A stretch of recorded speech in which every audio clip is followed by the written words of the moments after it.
Good morning, Dr. Isaac Golden. Good morning, Bass. Lovely to chat with you. Yeah, well, I wanted to have a series of chats with you regarding the current situation that we're facing, both on the East Coast, the West Coast, nationally, and even globally. And just want to have a feel for your views and thoughts. I know you have quite a bit of wisdom and you've got a very broad network of people that you speak to, and you do quite a lot of extensive research. And I have a lot of respect for you and for what you're doing. And so I want to, obviously start off this series of chats by just tapping into some of the recent videos that you've shared. Your PhD. I've got a PhD from Swinburne University in natural immunisation research. Oh, great. I've been a homeopathic practitioner since 1985, so over 35 years.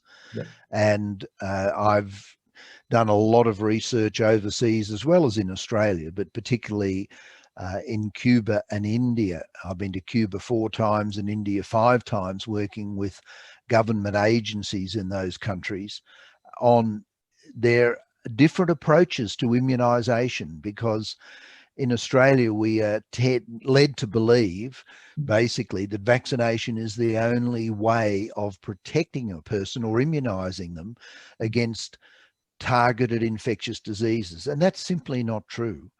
Homeoprophylaxis is certainly one major way that's been used for over 220 years. It's been used for as long as vaccines have been used.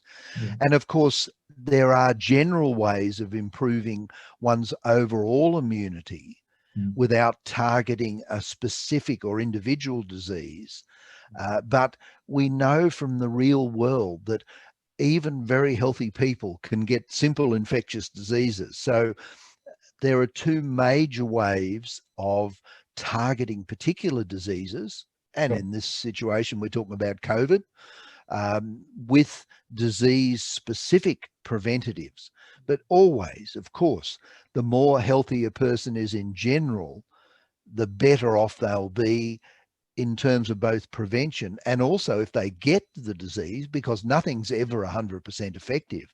If they get a disease, the healthier they are in general, other things being equal, the better they'll be in terms of recovery. Perfect. And this is exactly what I want these chats to be about. I like the way that this has started off. It's obviously not rehearsed. It's very natural. We're both unscripted and we speak from our heart. And so what I want to talk to you about is, why are we having these chats? I feel like we've had to have these kind of chats because the media isn't going to be covering it. There's not many other sources. I don't see Channel 9 or Channel 7 or Channel 10 or ABC or any of those channels, without picking on any of them in particular, knocking on your door or any other people's doors, experts, naturopaths, people that have a research background like yourself as a PhD in this sort of arena, and asking their views, which is, I feel, the compelling reason to have more of these chats. Yeah, well, that's exactly right. It's the greatest shame in the whole approach to COVID. Whatever one believes, and we'll talk a little bit more later on in one of the other little sessions about, views about the origin of COVID, et cetera, but we've tried in the Health Australia Party to avoid going down any deep rabbit holes. Yes. And it's not necessary to go down. And in fact, it's probably necessary not to go down in some ways, because I know the amount of fear and anxiety that's being generated by many of the discussions that are being held, if you like, offline or outside of the mainstream media. But for me, the reason that we need to have these sorts of discussions is to try and help people find balanced information, factual, evidence-based information about what's happening, because they certainly can't get that from the mainstream media, as you said, Bass.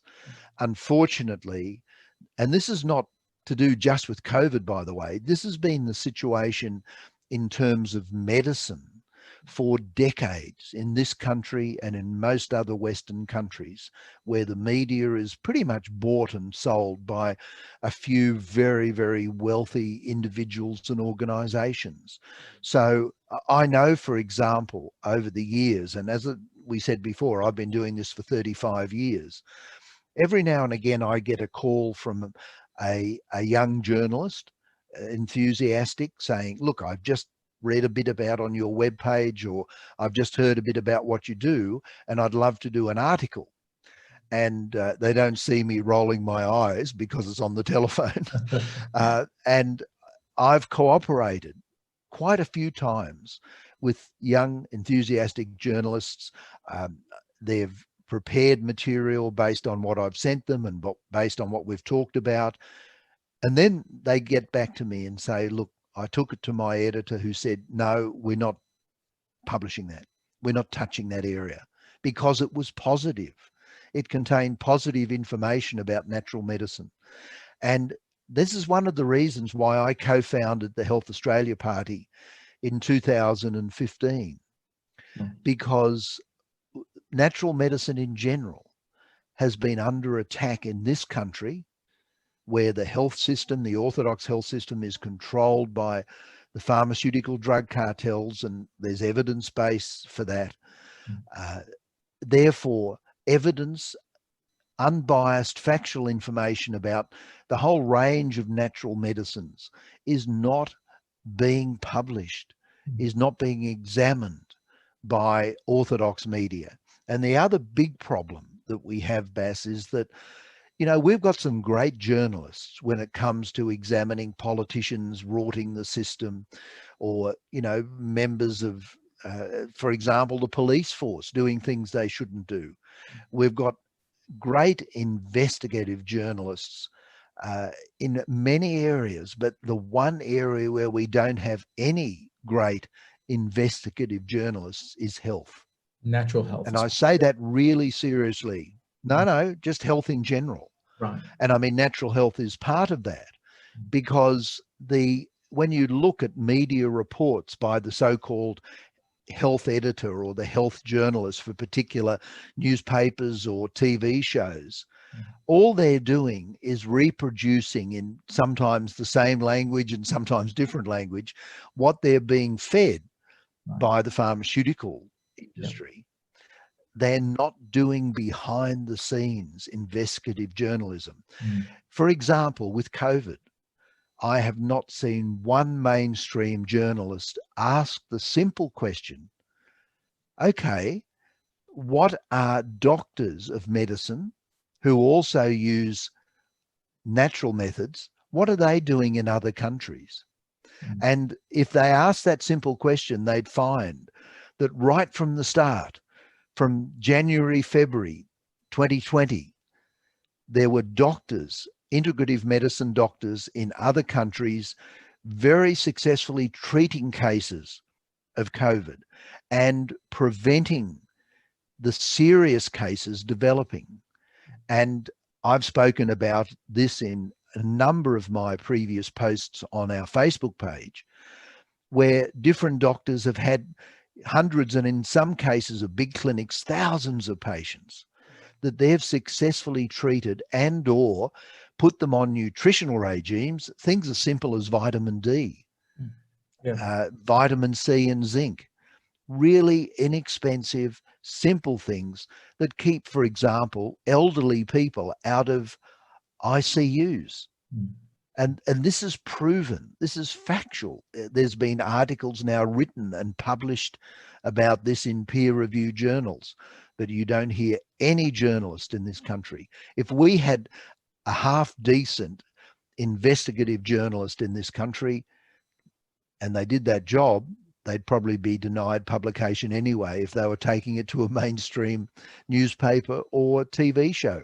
So this is why we need to be able to talk about these things so that people can get information without having to go to certain extreme sources who will give some very factual information alongside a whole lot of scare tactics.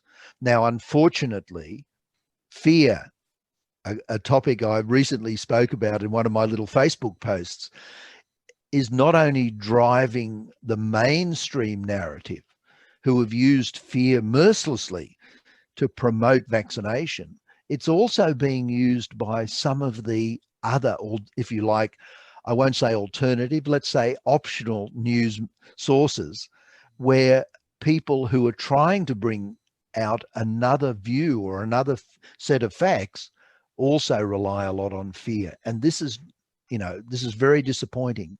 And this is what the Health Australia Party has really tried to avoid.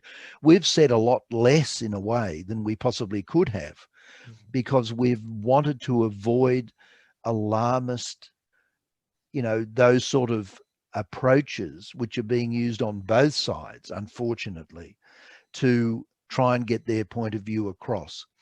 There is always a middle way, an evidence-based, calm, logical, factual approach. And this is what we're trying to do here. And of course, the other point, the big major point that you mentioned, is that fear sells on both sides. And that's a great concern, because fear is it's a very amazing, wonderful thing to have that we've got naturally built in. It can save a life. Fear isn't completely bad, but fear is a big manipulation tool, especially where media is concerned, because people can be manipulated one way or the other through these tactics of fear manipulation. So that, I mean, what are your thoughts on that? Is there anything people can do naturally to resolve stress from the fear and the propaganda on both sides? There are many things, Bass, and we have to be aware of time, which is already running away. Yes. I mean, one could have a whole session just on that. And certainly within natural medicine or integrative medicine, there are a whole range of approaches. But as far as we're concerned here, the Health Australia Party, the main way that we can help allay fear is to try and give people the truth. Sure. In a simple, uncomplicated, unbiased way. And that doesn't mean that people are still not going to be concerned or very worried about the future, but at least they'll be basing that on something that is real and not something that has been contrived.